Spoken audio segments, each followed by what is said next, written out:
எல்லா ட்ரை கேம்ஸும் நாங்க விளையாண்ட பிறகு, குட்டி குட்டி பசங்க விளையாடுற மாரியான கேம்ஸ் தான் இருந்துச்சு. பட் ஆனா அதையும் நாங்க என்ஜாய் பண்ணி விளையாண்டோம்.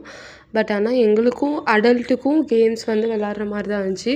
சில கேம்ஸ் வந்து ரொம்ப த்ரில்லிங்கா இருந்துச்சு. அதையும் விளையாண்டுட்டு அதுக்கப்புறம் வந்து வாட்டருக்குள்ள இறங்கியாச்சு. தவளை குட்டி மாதிரி தண்ணிக்குள்ளேயே தான் இருந்தோம். அதுவும் இல்லாம உண்மையாவே சொல்லி ஆகணும். அங்க வந்து மேல வந்து டான்ஸ் பண்ணிட்டே இருந்தாங்க. ரொம்ப சேரப் பண்ணிட்டே இருந்தாங்க. கொஞ்சம் கூட அவங்க ரெஸ்ட்டே இல்லாம கிட்டத்தட்ட ஒரு 5:30 வரையும் நாங்க நுழையிறப்பயே வந்து 3:00 மேல இருந்துச்சு. 5:30 வரையும் அவங்க டான்ஸ் பண்ணிக்கிட்டே தான் இருந்தாங்க. அதுவே செம ஆச்சரியமா இருந்துச்சு. அவங்க அப்படி பண்ணிட்டு இருந்தது. ரொம்ப சேரப்பா இருந்துச்சு. ரொம்ப என்ஜாய்புல்லா இருந்துச்சு. வாட்டர் தீம்ஸ பொறுத்தவரையும் கொஞ்சம் கம்மி தான். பட் ஆனா என்டர்டெயின்மெண்ட்டா இருந்துச்சு. பசங்களுக்கு நமக்குங்கிறப்ப ஓகே தான். ஆவரேஜா தான் ஆனா வாட்டர் கேம்ஸு.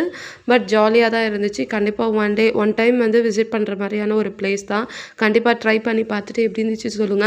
கண்டிப்பா இந்த ஸ்விம்மிங் தான் ரொம்ப சூப்பரா இருந்த ஒரு பிளேஸு.